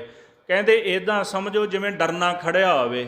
ਡਰਨਾ ਦਾ ਭਾਵ ਹੀ ਜਿਵੇਂ ਆ ਕਾਂ ਪੈਂਦੇ ਨੇ ਨਾ ਖੇਤਾਂ ਦੇ ਵਿੱਚ, ਜਾਨਵਰ ਪੈਂਦੇ ਨੇ ਤੇ ਲੋਕ ਉਹ ਬੰਦਾ ਜਿਹਾ ਬਣਾ ਕੇ ਤੇ ਉੱਥੇ ਗੱਡ ਦਿੰਦੇ ਪੁਤਲਾ ਜਿਹਾ। ਉਹ ਸੋਚਦੇ ਰਹਿੰਦੇ ਨੇ ਵੀ ਸ਼ਾਇਦ ਕਿਤੇ ਬੰਦਾ ਕੋਈ ਖਲੋਤਾ ਹੋਇਆ ਤੇ ਪੰਛੀ ਆ ਤੇ ਵੜਦੇ ਨਹੀਂ ਖੇਤਾਂ ਵਿੱਚ ਆ ਕੇ। ਤੇ ਇਦਾਂ ਡਰਨੇ ਵਾਂਗੂ ਕਹਿੰਦੇ ਇੱਕ ਤਾਰ ਲਾ ਕੇ, ਇੱਕ ਟੱਕ ਹੋ ਕੇ ਗੁਰੂ ਨਾਨਕ ਸਾਹਿਬ ਉੱਥੇ ਖਲੋਤੇ ਹਨ। ਖਬਰ ਤਬ ਲੋਕ ਚਲ ਆਏ, ਸੁਲਤਾਨਪੁਰੇ ਵਿੱਚ ਖਬਰ ਫੈਲ ਗਈ ਕਿ ਗੁਰੂ ਸਾਹਿਬ ਬਾਹਰ ਨਿਕਲ ਆਏ ਨੇ ਤੇ ਲੋਕ ਦਰਸ਼ਨ ਕਰਨ ਵਾਸਤੇ ਵੇਈ ਕੰਢੇ ਪਹੁੰਚੇ ਹਨ। ਅੱਗੇ ਪਾਛੇ ਚਹਿਤ ਬੁਲਾਏ, ਅੱਗੇ ਪਿੱਛੇ ਭਾਵ ਅੱਗੇ ਪਿੱਛੇ ਗੁਰੂ ਸਾਹਿਬ ਦੇ ਆ ਗਏ ਤੇ ਬੁਲਾਣਾ ਚਾਹੁੰਦੇ ਨੇ ਵੀ ਤੁਸੀਂ ਗਏ ਕਿੱਥੇ ਸੀ ਤੇ ਕਿੱਥੋਂ ਆਏ ਹੋ। ਜੈ ਰਾਮ ਸੁਨ ਕੇ ਤੁਰਤ ਸੁਧਾਇਓ, ਇਧਰ ਭਾਈਆ ਜੈ ਰਾਮ ਜੀ ਨੂੰ ਵੀ ਖਬਰ ਹੋ ਗਈ ਕਿ ਮਹਾਰਾਜ ਬਾਹਰ ਨਿਕਲ ਆਏ ਨੇ, ਕਿਤੋਂ ਪ੍ਰਗਟ ਹੋ ਗਏ ਨੇ ਤੇ ਉਹ ਵੀ ਦਰਸ਼ਨ ਕਰਨ ਵਾਸਤੇ ਆ ਗਏ ਹਨ। ਦੌਲਤ ਖਾਨ ਅਚੰਭੋ ਆਇਓ, ਦੌਲਤ ਖਾਂ ਵੀ ਅਚੰਭੇ ਵਿੱਚ ਪੈ ਗਿਆ, ਹੈਰਾਨ ਹੋ ਗਿਆ ਵੀ ਅਸੀਂ 3 ਦਿਨ ਲੱਭਦੇ ਰਹੇ ਹਾਂ ਤੇ ਸਾਨੂੰ ਤਾਂ ਲੱਭੇ ਨਹੀਂ ਤੇ ਪਤਾ ਨਹੀਂ ਕਿੱਥੋਂ ਪ੍ਰਗਟ ਹੋ ਗਏ ਨੇ। ਉਹ ਵੀ ਦਰਸ਼ਨ ਕਰਨ ਵਾਸਤੇ ਆਇਆ ਹੈ। ਦੌਲਤ ਖਾਂ ਵੀ ਜਾ ਤੁਜੋ ਲਿਆਇਓ ਸਾਥ ਲਵਾਏ, ਦੌਲਤ ਖਾਂ ਵੀ ਮਹਾਰਾਜ ਸੱਚੇ ਪਾਤਸ਼ਾਹ ਜੀ ਦੇ ਪਾਸ ਪਹੁੰਚਿਆ ਤੇ ਆਪਣੇ ਨਾਲ ਗੁਰੂ ਸਾਹਿਬ ਨੂੰ ਲੈ ਕੇ ਆਣਾ ਚਾਹੁੰਦਾ ਹੈ। ਬਾਬਾ ਮੋਹ ਕਛ ਨਹਿ ਕਰੈ ਰਹਿਓ ਖਾਨ ਮੋਹ ਪਾਏ, ਉਹਨੇ ਸਤਿਗੁਰਾਂ ਨੂੰ ਨਾਲ ਤੋਰ ਲਿਆ ਪਰ ਮਹਾਰਾਜ ਉਹਦੇ ਨਾਲ ਕੋਈ ਮੋਹ ਨਹੀਂ ਕਰਦੇ। ਉਹ ਆਖਿਆ ਵੀ ਤੁਸੀਂ ਮੇਰੇ ਮੋਦੀ ਹੋ ਮਹਾਰਾਜ, ਮੋਦੀ ਖਾਨਾ ਸੰਭਾਲੋ ਚੱਲ ਕੇ, ਲੋਕ ਤੁਹਾਡੀ ਉਡੀਕਾਂ ਕਰਦੇ ਨੇ। ਤੇ ਆਪਾਂ ਇਹ ਸੁਣਿਆ ਨਾ ਵੀ ਮੋਦੀ ਖਾਨੇ ਵਿੱਚ 13 ਮਹਾਰਾਜ ਨੇ ਤੋਲਿਆ। ਅਸੀਂ ਇੱਕ ਵਹਿਮ ਬਣਾ ਲਿਆ, ਅਸੀਂ ਬਣਾ ਲਿਆ 13। ਲੋਕਾਂ ਨੇ ਫੋਨ ਨੰਬਰ ਵੀ 13 ਲੈ ਲਿਆ, ਗੱਡੀ ਦੇ ਨੰਬਰ ਵੀ 13 ਲੈ ਲਏ ਤੇ ਘਰ ਦਾ ਨੰਬਰ ਵੀ 13 ਲੈ ਲਿਆ। ਉਹ ਸ਼ਬਦ ਸੀ 13, ਅਸੀਂ ਬਣਾ ਲਿਆ 13। ਅਸੀਂ ਇੱਕ ਲਿਮਟ ਬਣਾ ਲਈ। ਗੁਰੂ ਨਾਨਕ ਸਾਹਿਬ ਜੀ ਜਦੋਂ ਮੋਦੀ ਖਾਨੇ ਵਿੱਚ ਬਹਿ ਕੇ ਕਿਸੇ ਨੂੰ ਕੁਝ ਦਿੰਦੇ ਸਨ, ਜੇ ਤਾਂ ਕੋਈ ਕੁਝ ਜੇ ਜਾਏ ਤਾਂ ਵੀ ਠੀਕ ਹੈ, ਨਾ ਦਵੇ ਤੇ ਤਾਂ ਵੀ ਕੋਈ ਨਹੀਂ। 13 ਕਹਿ ਕੇ ਪਾਈ ਜਾਂਦੇ ਸਨ, ਜਿੰਨੀ ਦੇਰ ਤੱਕ ਅਗਲਾ ਕਹਿੰਦਾ ਮਹਾਰਾਜ ਝੋਲੀ ਭਰ ਗਈ ਹੈ ਵੀ ਬਸ ਕਰੋ, ਉਨੀ ਦੇਰ ਤੱਕ ਉਹਦੀ ਝੋਲੀ ਭਰਦੇ ਸਨ। 13 ਦਾ ਭਾਵ ਕਿ ਵਾਹਿਗੁਰੂ 13 ਹੈ ਤੇ ਅਸੀਂ ਬਣਾ ਲਿਆ 13। ਤੇ ਅਸੀਂ ਉੱਥੇ ਲਿਆ ਕੇ ਨਾ ਕੈਪ ਲਾ ਦਿੱਤੀ ਵੀ ਲਿਮਟ ਬਣਾ ਲਈ, ਬਸ ਵੀ 14 ਨਹੀਂ, ਬਸ 13 ਹੀ ਹੈ। ਗੁਰੂ ਸਾਹਿਬ ਜੀ ਦੇ ਕੋਲ ਤਾਂ ਬੇਅੰਤ ਖਜ਼ਾਨੇ ਨੇ ਭਾਈ। ਇਹ ਤਾਂ ਨੀਵਾ ਹੋ ਕੇ ਲੁੱਟ ਵਾਲੀ ਗੱਲ ਹੈ। ਜਿਹੜੇ ਇੱਥੇ ਵੱਡਾ ਭਾਂਡਾ ਲੈ ਕੇ ਆ ਗਏ ਤੇ ਉਹਨਾਂ ਨੇ ਸਾਰਾ ਕੁਝ ਭਾਂਡੇ ਵਿੱਚ ਪਵਾ ਲਿਆ। ਇੱਕ ਛੋਟੀ ਜੀ ਗਾਥਾ ਆਉਂਦੀ ਹੈ, ਭਰਥਰੀ ਜੀ ਨੇ ਲਿਖੀ ਹੈ। ਉਹ ਕਹਿੰਦੇ ਵੀ ਇੱਕ ਨਦੀ ਵਹਿੰਦੀ ਸੀ ਤੇ ਪੁਰਾਣੇ ਸਮੇਂ ਵਿੱਚ, ਅੱਜ ਵੀ ਜਿਵੇਂ ਰਾਜਸਥਾਨ ਵਿੱਚ ਬੀਬੀਆਂ ਪਾਣੀ ਲੈਣ ਜਾਂਦੀਆਂ ਨਾ, ਸਿਰ ਤੇ 4 5 ਘੜੇ ਉਹਨਾਂ ਨੇ ਰੱਖੇ ਹੁੰਦੇ ਨੇ। ਪਾਣੀ ਦੀ ਕਿੱਲਤ ਸੀ, ਉੱਥੇ ਬੀਬੀਆਂ ਹਰ ਰੋਜ਼ ਜਾਇਆ ਕਰਨ ਤੇ ਕਿਸੇ ਕੋਲ 2 ਘੜੇ, ਕਿਸੇ ਕੋਲ 4 ਘੜੇ। ਭਰਥਰੀ ਜੀ ਕਹਿੰਦੇ ਮੈਂ ਕੌਤਕ ਵੇਖਿਆ ਤੇ ਉੱਥੇ ਕੁਝ ਬੀਬੀਆਂ ਆਈਆਂ ਤੇ ਉਹਨਾਂ ਨੇ ਘੜਾ ਭਰ ਲਿਆ। ਜਿਹਦੇ ਕੋਲ 2 ਸਨ ਉਹਨੇ 2 ਭਰ ਲਏ, ਜਿਹਦੇ ਕੋਲ 4 5 ਸਨ ਉਹਨੇ ਆਪਣੀ ਘੜਿਆਂ ਦੇ ਮੁਤਾਬਕ ਜਲ ਜਿਹੜਾ ਸੀ ਉਹ ਭਰ ਲਿਆ। ਇੱਕ ਬੀਬੀ ਕੋਲ ਛੋਟਾ ਜਿਹਾ ਲੋਟਾ ਸੀਗਾ, ਉਹਨੇ ਭਰਿਆ ਲੋਟਾ ਤੇ ਨਾਲੇ ਤਾਨਾ ਵੀ ਮਾਰਿਆ। ਨਦੀ ਨੂੰ ਕਹਿਣ ਲੱਗੀ ਬਸ ਮੇਰੇ ਵਾਸਤੇ ਇੰਨਾ ਕੀ ਹੈ। ਭਰਥਰੀ ਕਹਿੰਦੇ ਵੀ ਮੈਂ ਸੋਚੀ ਜਾਵਾਂ ਵੀ ਕਸੂਰ ਨਦੀ ਦਾ ਕਿ ਤੇਰਾ ਹੈ। ਉਹ ਕਹਿਣ ਲੱਗੀ ਵੀ ਕਿਸੇ ਨੂੰ 5 ਘੜੇ ਭਰਤੇ, ਕਿਸੇ ਨੂੰ 2 ਭਰਤੇ, ਕਿਸੇ ਨੂੰ 4 ਭਰਤੇ, ਤੇ ਮੇਰੇ ਕੋਲ ਲੋਟੇ ਜਿੰਨਾ ਪਾਣੀ ਹੈ। ਉਹ ਕਹਿੰਦੇ ਕਸੂਰ ਨਦੀ ਦਾ ਨਹੀਂ, ਕਸੂਰ ਤਾਂ ਤੇਰੇ ਲੋਟੇ ਦਾ ਹੈ। ਰੱਬ ਦੇ ਘਰ ਵਿੱਚ ਮਸਲਾ ਵੀ ਬਸ ਆਹੀ ਹੈ। ਮਸ਼ਕੀਨ ਜੀ ਕਹਿੰਦੇ ਸਨ ਕਿ ਅਸੀਂ ਰੱਬ ਦੇ ਘਰ ਵਿੱਚ ਆਉਂਦੇ ਹਾਂ ਵੀ ਭਾਂਡਾ ਵੀ ਨਾ ਇੱਕ ਤਾਂ ਲਿਆਉਨੇ ਛੋਟਾ ਜਿਹਾ, ਫਿਰ ਮਾਰ ਕੇ ਵੀ ਮੁੱਦਾ ਹੀ ਆਉਂਦੇ ਆ। ਮੁੱਦਾ ਭਾਂਡਾ ਬਾਹਰ ਰੱਖ ਦਿਓ, ਜਿੰਨਾ ਮਰਜ਼ੀ ਮੀਂਹ ਪੈ ਜਾਏ ਉਹਨੇ ਭਰਨਾ ਥੋੜਾ। ਉਂਦਾ ਭਾਂਡਾ ਕੱਛ ਨਾ ਸਮਾਵੈ, ਸਿੱਧਾ ਅੰਮ੍ਰਿਤ ਪਰੈ ਨਿਹਾਰ। ਗੁਰੂ ਗ੍ਰੰਥ ਸਾਹਿਬ ਕਹਿੰਦੇ ਉਂਦਾ ਭਾਂਡਾ ਉਲਟਾ ਭਾਂਡਾ ਹੋਵੇ, ਉਹਦੇ ਵਿੱਚ ਕੁਝ ਨਹੀਂ ਪੈਂਦਾ। ਜੇ ਕੁਝ ਪੈਣਾ ਤੇ ਪੈਣਾ ਸਿੱਧੇ ਭਾਂਡੇ ਵਿੱਚ ਹੈ। ਇੱਥੇ ਵੀ ਸਿੱਧੇ ਭਾਂਡੇ ਵਿੱਚ ਹੀ ਦਾਤ ਪੈਣੀ ਹੈ, ਪਰ ਜਿੰਨਾ ਵੱਡਾ ਭਾਂਡਾ ਹੋਵੇਗਾ ਓਨੀ ਜ਼ਿਆਦਾ ਦਾਤ ਪੈ ਜਾਣੀ ਹੈ। ਇਸ ਕਰਕੇ 13 ਤੇ ਕੈਪ ਨਾ ਲਾ ਦਿਓ।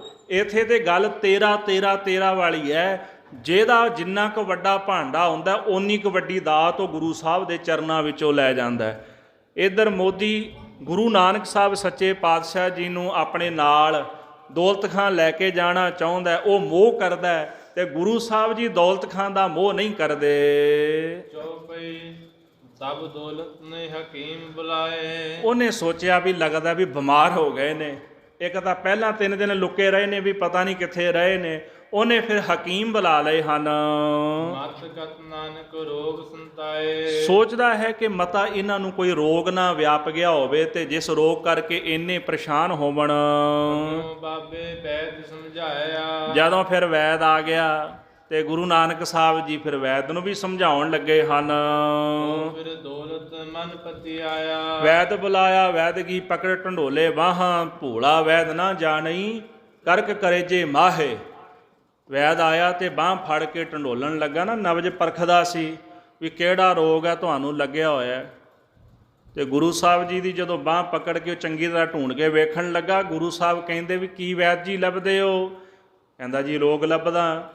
ਮਹਾਰਾਜ ਕਹਿੰਦੇ ਵੀ ਗੱਲ ਇਹ ਹੈ ਵੀ ਮੇਰਾ ਤਾਂ ਰੋਗ ਲੱਭਦਾ ਉਹ ਤਾਂ ਚੱਲ ਠੀਕ ਹੈ, ਪਰ ਜਿਹੜਾ ਰੋਗ ਤੈਨੂੰ ਲੱਗਿਆ ਹੋਇਆ, ਵੈਦਾ ਵੈਦ ਸੋ ਵੈਦ ਤੂੰ, ਪਹਿਲਾ ਰੋਗ ਪਛਾਣ। ਵੈਦਾਂ ਵਿੱਚੋਂ ਸ੍ਰੇਸ਼ਟ ਵੈਦ ਤੂੰ ਤਾਂ ਹੈ ਜੇ ਤੂੰ ਆਪਣਾ ਪਹਿਲਾ ਰੋਗ ਪਛਾਣ ਲੈ ਵੀ ਤੈਨੂੰ ਕਿਹੜਾ ਰੋਗ ਲੱਗਿਆ ਹੋਇਆ। ਗੁਰੂ ਸਾਹਿਬ ਜੀ ਕਹਿੰਦੇ ਤੈਨੂੰ ਆਪਣਾ ਰੋਗ ਤਾਂ ਪਤਾ ਨਹੀਂ, ਤੂੰ ਮੇਰਾ ਰੋਗ ਢੂੰਡਣ ਵਾਸਤੇ ਆ ਗਿਆ। ਤੈਨੂੰ ਲੱਗਾ ਹਉਮੈ ਦਾ ਰੋਗ, ਪਹਿਲਾਂ ਇਹਦੀ ਦਵਾ ਲੈ, ਇਹਦਾ ਦਾਰੂ ਲੈ, ਫਿਰ ਤੈਨੂੰ ਮੇਰੇ ਰੋਗ ਦੀ ਸਮਝ ਆਵੇਗੀ। ਪਾਤਸ਼ਾਹ ਕਹਿੰਦੇ ਮੈਨੂੰ ਜਿਹੜਾ ਰੋਗ ਲੱਗਿਆ ਹੋਇਆ ਨਾ, ਉਹ ਪਰਮਾਤਮਾ ਦੇ ਵਿਛੋੜੇ ਦਾ ਰੋਗ ਮੇਰੇ ਅੰਦਰ ਲੱਗਿਆ ਹੋਇਆ। ਮੈਂ ਰੋਗੀ ਉਸ ਰੋਗ ਕਰਕੇ ਆ, ਪਰ ਇਹ ਰੋਗ ਤੈਨੂੰ ਸਮਝ ਨਹੀਂ ਆਉਣਾ। ਇਸ ਕਰਕੇ ਪਹਿਲਾਂ ਰੋਗ ਪਛਾਣ, ਪਹਿਲਾਂ ਤੂੰ ਆਪਣਾ ਰੋਗ ਪਛਾਣ ਵੀ ਤੈਨੂੰ ਰੋਗ ਕਿਹੜਾ ਲੱਗਿਆ ਹੋਇਆ। ਵੈਦ ਵੀ ਸਮਝ ਗਿਆ ਕਿ ਇਹ ਗੱਲ ਕੋਈ ਰਮਜ ਭਰੀ ਹੈ, ਚਰਨਾਂ ਤੇ ਢਹਿ ਪਿਆ। ਤੇ ਭਾਈ ਰਤਨ ਸਿੰਘ ਜੀ ਕਹਿੰਦੇ ਤੋ ਫਿਰ ਦੌਲਤ ਮਨ ਪਤੀ ਆਇਆ।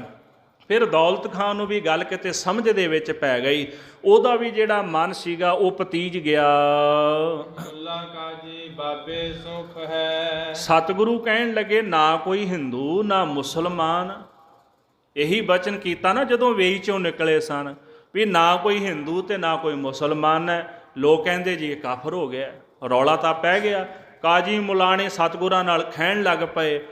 ਤੇ ਫਿਰ ਉੱਥੇ ਕਾਜੀ ਮੁਲਾਣੇ ਕਹਿਣ ਲੱਗੇ ਮਹਾਰਾਜ ਵੀ ਜੇ ਕੋਈ ਹਿੰਦੂ ਤੇ ਕੋਈ ਮੁਸਲਮਾਨ ਨਹੀਂ ਤੇ ਚਲੋ ਫਿਰ ਨਮਾਜ਼ ਪੜ੍ਹੋ ਸਾਡੇ ਨਾਲ ਚੱਲ ਕੇ। ਗੁਰੂ ਸਾਹਿਬ ਕਹਿੰਦੇ ਚਲੋ ਭਾਈ ਨਮਾਜ਼ ਪੜ੍ਹ ਲੈਂਦੇ ਆ ਤੁਹਾਡੇ ਨਾਲ ਚੱਲ ਕੇ। ਆਪਣਾ ਕੋਈ ਰੌਲਾ ਥੋੜ੍ਹਾ ਹੈ, ਇਹ ਰੌਲਾ ਤਾਂ ਹਿੰਦੂ ਮੁਸਲਮਾਨ ਦਾ ਹੈ। ਅੱਲ੍ਹਾ ਰਾਮ ਕੇ ਪਿੰਡ ਪ੍ਰਾਣ, ਅਸੀਂ ਤਾਂ ਇਹਦੇ ਤੋਂ ਉੱਪਰ ਹਾਂ।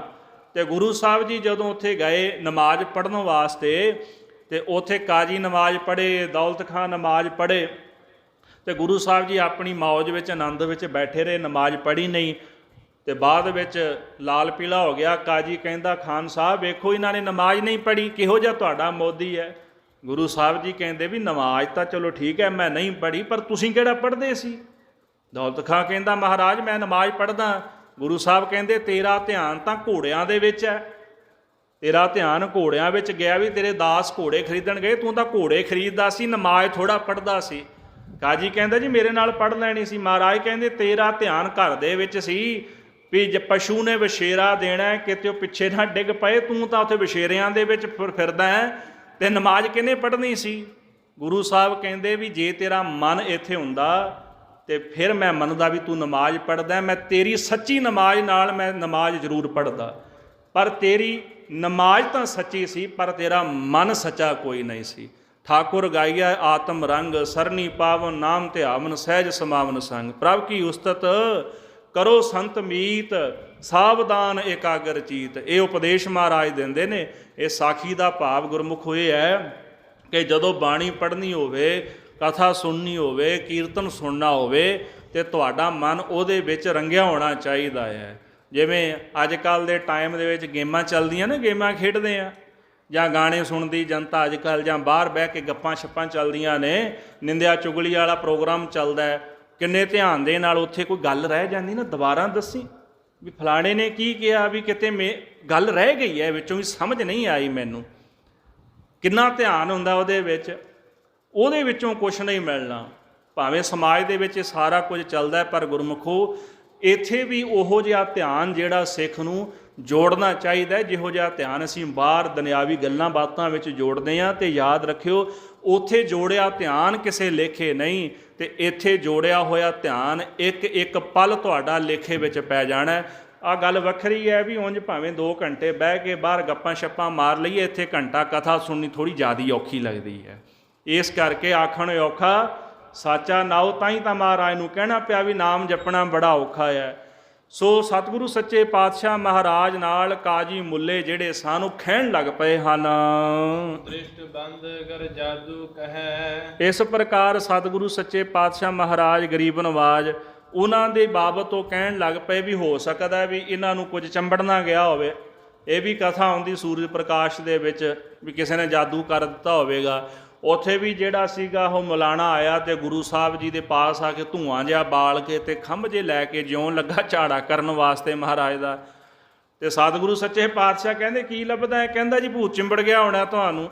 ਇਹ ਬਚਨ ਆਉਂਦਾ ਨਾ ਬਾਣੀ ਦੇ ਵਿੱਚ, ਕੋਈ ਆਖੇ ਭੂਤ ਨਾ ਕੋ ਕਹੈ ਬਤਾਲਾ। ਇਹ ਸ਼ਬਦ ਉਦੋਂ ਹੀ ਉਚਾਰਿਆ ਸੀ ਗੁਰੂ ਸਾਹਿਬ ਜੀ ਨੇ, ਜਦੋਂ ਮਹਾਰਾਜ ਦੇ ਕੋਲ ਆ ਕੇ ਕਹਿੰਦੇ ਉਹਨੇ ਬੱਤੀ ਬਣਾ ਲਈ ਰੂੰ ਦੀ। ਭਾਈ ਸੰਤੋਖ ਸਿੰਘ ਲਿਖਦੇ ਵੀ ਮਹਾਰਾਜ ਚੌਂਕੜਾ ਮਾਰ ਕੇ ਬੈਠੇ ਸਨ, ਤੇ ਬੈਠੇ ਵੀ ਸ਼ਮਸ਼ਾਨ ਭੂਮੀ ਦੇ ਵਿੱਚ ਸਨ, ਤੇ ਉਹਨੇ ਬੱਤੀ ਬਣਾ ਲਈ, ਤੇ ਬੱਤੀ ਬਣਾ ਕੇ ਨੱਕ 'ਚ ਪਾਈ ਨਾ ਜਦੋਂ, ਤੇ ਗੁਰੂ ਸਾਹਿਬ ਜੀ ਕਹਿਣ ਲੱਗੇ ਭਾਈ ਕੀ ਹੋਇਆ, ਇੱਦਾਂ ਕਿਉਂ ਕਰਦਾ? ਕਹਿੰਦਾ ਜੀ ਭੂਤ ਬੋਲ ਪਿਆ। ਮਹਾਰਾਜ ਕਹਿੰਦੇ ਨੇ ਸੱਚ ਹੈ ਵੀ ਕੋਈ ਆਖੇ ਭੂਤ ਨਾ ਕੋ ਕਹੈ ਬਤਾਲਾ। ਕੋਈ ਆਖੇ ਆਦਮੀ ਨਾਨਕ ਵਿਚਾਰਾ, ਪਰ ਕੋਈ ਇਹ ਨਹੀਂ ਨਾ ਜਾਣਦਾ ਭਾਇਆ ਦੀਵਾਨਾ ਸਾਹ ਕਾ ਨਾਨਕ ਬਉਰਾਨਾ। ਕਿਸੇ ਨੇ ਥੋੜਾ ਸਮਝਿਆ, ਕਿਸੇ ਨੇ ਆਖਿਆ ਵੀ ਇਹਨੂੰ ਭੂਤ ਚਿੰਬੜ ਗਿਆ, ਕੋਈ ਕਹਿੰਦਾ ਬੇਤਾਲਾ ਹੋ ਗਿਆ, ਕੋਈ ਕਹਿੰਦੇ ਵਿਚਾਰਾ ਆਦਮੀ ਹੈ, ਵਿਚਾਰਾ ਨਾਨਕ ਹੈ। ਸਾਰੇ ਲੋਕ ਇਹ ਕਹਿੰਦੇ ਨੇ, ਕਹਿੰਦੇ ਭਇਆ ਦੀਵਾਨਾ ਸਾਹ ਕਾ ਨਾਨਕ ਬਉਰਾਨਾ। ਹਾਂ ਮੈਂ ਬਉਰਾਨਾ, ਬਉਰਾਨਾ ਵੈਸੇ ਅੱਖਰੀ ਅਰਥ ਕਰਨੇ ਹੋ ਨਾ ਵੀ ਪਾਗਲ, ਠੀਕ ਹੈ ਵੀ ਮੈਂ ਪਾਗਲ ਹਾਂ, ਪਰ ਯਾਦ ਰੱਖਿਓ ਕਿ ਉਹ ਸ਼ਾਹ ਪਰਮੇਸ਼ਰ ਅਕਾਲ ਪੁਰਖ ਦੇ ਪ੍ਰੇਮ ਦਾ ਮੈਂ ਦੀਵਾਨਾ ਆ, ਉਹਦੇ ਪ੍ਰੇਮ ਦੇ ਵਿੱਚ ਮਗਨ ਹੋ ਕੇ ਮੈਂ ਪਾਗਲ ਹੋ ਗਿਆ। ਪਰ ਇਹ ਗੱਲ ਤੁਹਾਨੂੰ ਸਮਝ ਨਹੀਂ ਆ ਸਕਦੀ। ਕਈਆਂ ਨੇ ਆਖਿਆ ਵੀ ਸ਼ਾਇਦ ਹੋ ਸਕਦਾ ਵੀ ਇਹਦੇ ਤੇ ਕਿਸੇ ਨੇ ਜਾਦੂ ਕਰ ਦਿੱਤਾ ਹੋਵੇ। ਕੀ ਦੌਲਤ ਮਨੀ ਨ ਬਾਤ। ਸੋ ਇਸ ਪ੍ਰਕਾਰ ਸਾਧ ਸੰਗਤ ਜੀ ਜਿਹੜਾ ਦੌਲਤ ਖਾਨ ਸੀਗਾ ਉਹਨੂੰ ਖੈਰ ਸਮਝ ਆ ਚੁੱਕੀ ਸੀ, ਉਹਨੇ ਕਿਸੇ ਦੀ ਵੀ ਗੱਲ ਨਹੀਂ ਮੰਨੀ। ਬਾਬੇ ਪਰ ਭਇਓ ਇਤਕਾਤ। ਉਹਦਾ ਸਤਿਗੁਰੂ ਸੱਚੇ ਪਾਤਸ਼ਾਹ ਜੀ ਉੱਪਰ ਭਰੋਸਾ ਤੇ ਯਕੀਨ ਬਣ ਗਿਆ ਹੈ। ਜੈ ਹੈ ਪੂਰਨ ਪੁਰਸ਼ ਅਵਤਾਰੀ। ਸਮਝ ਲਿਆ ਕਿ ਇਹ ਪੂਰਨ ਅਵਤਾਰੀ ਪੁਰਸ਼ ਹਨ। ਭਇਓ ਮੁਰੀਦ ਵਹਿ ਸਨ ਪਰਵਾਰੀ। ਦੌਲਤ ਖਾਂ ਸਣੇ ਪਰਿਵਾਰ ਗੁਰੂ ਸਾਹਿਬ ਦਾ ਮੁਰੀਦ ਬਣ ਗਿਆ, ਸਿੱਖ ਬਣ ਗਿਆ ਹੈ। ਤੁਰਕ ਬਾਬੇ ਕੋ ਸੰਸਰ। ਗੁਰੂ ਸਾਹਿਬ ਜੀ ਵਾਸਤੇ ਹਿੰਦੂ ਤੇ ਤੁਰਕ ਇੱਕੋ ਜਿਹੇ ਨੇ। ਜੇ ਮੁਸਲਮਾਨ ਜੇ ਹਿੰਦੂ, ਉਹਨਾਂ ਵਿੱਚ ਕੋਈ ਫਰਕ ਨਹੀਂ ਸਮਝਦੇ ਹਨ। ਮੁਰੀਦ ਆਏ ਸੋ ਹਿਮ ਕਰ। ਸਾਧ ਸੰਗਤ ਜੀ ਕੋਈ ਵੀ ਗੁਰੂ ਸਾਹਿਬ ਦੇ ਕੋਲ ਆਉਂਦਾ ਹੈ, ਗੁਰੂ ਸਾਹਿਬ ਦਾ ਮੁਰੀਦ ਬਣ ਜਾਂਦਾ ਹੈ, ਸੇਵਕ ਬਣ ਜਾਂਦਾ ਹੈ। ਕੋ ਗੁਰ ਸੱਚ ਦ੍ਰਿੜਾਵੇ। ਸਤਿਗੁਰੂ ਦੋਵਾਂ ਨੂੰ ਹੀ ਸੱਚ ਦ੍ਰਿੜਾਉਂਦੇ ਨੇ। ਰੌਲਾ ਜਿਹੜਾ ਪੈਂਦਾ ਹੈ ਨਾ ਕੱਟੜਤਾਈ ਦਾ ਪੈਂਦਾ ਹੈ। ਕੱਟੜਤਾਈ ਦਾ ਮਤਲਬ ਇਹ ਨਹੀਂ ਹੁੰਦਾ ਵੀ ਕੋਈ ਰਹਿਤ ਮਰਿਆਦਾ ਨੂੰ ਕਮਾਉਂਦਾ ਤੇ ਉਹ ਕੱਟੜਤਾਈ ਹੈ। ਰਹਿਤ ਮਰਿਆਦਾ ਕਮਾਉਣੀ ਤਾਂ ਗੁਰੂ ਦਾ ਉਪਦੇਸ਼ ਹੈ। ਕੱਟੜਤਾਈ ਦਾ ਭਾਵ ਹੈ ਕਿ ਮੈਂ ਹਿੰਦੂ, ਮੈਂ ਮੁਸਲਮਾਨ, ਮੈਂ ਸਿੱਖ, ਮੇਰੇ ਤੋਂ ਵੱਡਾ ਕੋਈ ਨਹੀਂ, ਦੂਜੇ ਗਲਤ ਨੇ। ਜਦੋਂ ਇਹੋ ਜਿਹੀ ਭਾਵਨਾ ਬਣ ਜਾਂਦੀ, ਇਹ ਹੁੰਦੇ ਕੱਟੜਵਾਦਤਾ। ਇਹੋ ਜਿਹੀ ਭਾਵਨਾ ਜਦੋਂ ਸਾਡੀ ਬਣ ਜਾਂਦੀ, ਇਹਨੂੰ ਕੱਟੜਵਾਦਤਾ ਕਹਿੰਦੇ ਨੇ। ਤੇ ਸਾਧ ਸੰਗਤ ਜੀ ਇਹ ਕੱਟੜਵਾਦਤਾ ਜਦੋਂ ਗੁਰੂ ਸਾਹਿਬ ਜੀ ਗਏ ਤੇ ਪੀਰ ਆ ਗਏ, ਮੱਕੇ ਗਏ ਜਦੋਂ ਮਹਾਰਾਜ, ਤੇ ਇਹੀ ਕਹਿੰਦੇ ਸਨ ਨਾ ਸਤਿਗੁਰਾਂ ਨੂੰ ਪੁੱਛਣੋਂ ਫੋਲ ਕਿਤਾਬ ਨੂੰ, ਹਿੰਦੂ ਵੱਡਾ ਕਿ ਮੁਸਲਮਾਨ ਹੋਈ। ਵੀ ਮੁਸਲਮਾਨ ਵੱਡਾ ਕਿ ਹਿੰਦੂ ਵੱਡਾ, ਸਾਨੂੰ ਦੱਸੋ। ਬਾਬਾ ਆਖੇ ਹਾਜੀਆਂ ਸ਼ੁਭ ਅਮਲਾ ਬਾਜੋਂ ਦੋਨੋਂ ਰੋਹੀ। ਮਹਾਰਾਜ ਗੁਰੂ ਨਾਨਕ ਸਾਹਿਬ ਕਹਿੰਦੇ ਸ਼ੁਭ ਅਮਲਾ ਤੋਂ ਬਿਨਾਂ ਦੋਨੇ ਹੀ ਰੋਂਦੇ ਨੇ। ਮੈਂ ਦੋਨਾਂ ਨੂੰ ਨਹੀਂ ਮੰਨਦਾ, ਕਿਉਂ? ਇਹਨਾਂ ਕੋਲ ਸੱਚ ਨਹੀਂ। ਜੇ ਸੱਚ ਹੁੰਦਾ ਤੇ ਮੈਂ ਦੋਨਾਂ ਨੂੰ ਮੰਨ ਲੈਂਦਾ। ਮੁਸਲਮਾਨ ਮੋਮ ਦਿਲ ਹੋਵੇ ਫਿਰ ਮੰਨ ਲੈਂਦਾ ਵੀ ਵਾਕਿਆ ਤੂੰ ਮੁਸਲਮਾਨ ਹੈ, ਜੇ ਤੇਰੇ ਅੰਦਰ ਸੱਚ ਹੁੰਦਾ। ਇਸ ਕਰਕੇ ਗੁਰਮੁਖੋ, ਗੁਰੂ ਸਾਹਿਬ ਦੇ ਚਰਨਾਂ ਦੇ ਵਿੱਚ ਕੋਈ ਹਿੰਦੂ ਆਵੇ, ਕੋਈ ਮੁਸਲਮਾਨ ਆਵੇ, ਪਾਤਸ਼ਾਹ ਜੀ ਉਹਨਾਂ ਨੂੰ ਸੱਚ ਦ੍ਰਿੜਾਉਂਦੇ ਨੇ, ਸੱਚ ਦਾ ਉਪਦੇਸ਼ ਦਿੰਦੇ ਹਨ। ਜ਼ੁਲਮ ਕਰਨ ਤੈ ਦੋਨ ਹਟਾਵੇ, ਜ਼ੁਲਮ ਕਰਨ ਤੋਂ ਦੋਨਾਂ ਨੂੰ ਰੋਕਦੇ ਨੇ ਵੀ ਪਾਪ ਨਹੀਂ ਕਰਨਾ, ਜ਼ੁਲਮ ਅਤਿਆਚਾਰ ਨਹੀਂ ਕਰਨਾ। ਜਿਮ ਬਰਕਤ ਭਈ ਮਸ਼ਹੂਰੋ, ਇਸ ਤਰ੍ਹਾਂ ਜਿਉਂ-ਜਿਉਂ ਗੁਰੂ ਸਾਹਿਬ ਜੀ ਦੀ ਮਸ਼ਹੂਰੀ ਹੋਣ ਲੱਗ ਪਈ, ਮਸ਼ਹੂਰੀ ਦਾ ਭਾਵ ਹੈ ਵੀ ਹੌਲੀ-ਹੌਲੀ ਪ੍ਰਸਿੱਧੀ ਹੋਣ ਲੱਗ ਪਈ ਹੈ ਤੇ ਉਹਨਾਂ ਦੇ ਤੇਜ ਪ੍ਰਤਾਪ ਦੀ ਬਰਕਤ ਵਧਣ ਲੱਗ ਪਈ ਹੈ। ਆਏ ਲੋਕ ਬਹੁ ਸੁਨ ਸੁਨ ਦੂਰੋਂ, ਬੜੇ ਦੂਰ ਦਰਾਡਿਓਂ ਲੋਕ ਸਤਿਗੁਰਾਂ ਦੀ ਮਹਿਮਾ ਸੁਣ ਕੇ ਦਰਸ਼ਨ ਕਰਨ ਵਾਸਤੇ ਆਉਂਦੇ ਹਨ। ਦੋਹਰਾ ਦੌਲਤ ਕੈਦ ਇਸਤਰੀ ਹੋਤੇ ਸੁਤਨ ਬਿਗੇਰ, ਜਿਹੜਾ ਦੌਲਤ ਖਾਨ ਸੀਗਾ ਉਹਦੀਆਂ 2 ਇਸਤਰੀਆਂ ਸਨ, ਮੁਸਲਮਾਨ ਸੀ, 2 ਵਿਆਹ ਉਹਨੇ ਕਰਾਏ ਹੋਏ ਸਨ, ਪਰ ਉਹਦੇ ਘਰ ਦੇ ਵਿੱਚ ਸੰਤਾਨ ਕੋਈ ਨਹੀਂ ਸੀ। ਇੰਨੀ ਸੇਵਾ ਉਨ ਅੱਛੇ ਦੁਇਦੇ ਜਨਮੇ ਸ਼ੇਰ, ਉਹਨਾਂ ਨੇ ਭਾਵਨਾ ਰੱਖ ਕੇ ਸਤਿਗੁਰਾਂ ਦਾ ਉਪਦੇਸ਼ ਲੈ ਕੇ ਬੜੇ ਪ੍ਰੇਮ ਨਾਲ ਸੇਵਾ ਕੀਤੀ ਹੈ ਤੇ ਉਹਨਾਂ ਦੇ ਘਰ ਦੇ ਵਿੱਚ 2-2 ਸ਼ੇਰਾਂ ਨੇ ਜਨਮ ਧਾਰਨ ਕੀਤਾ ਹੈ।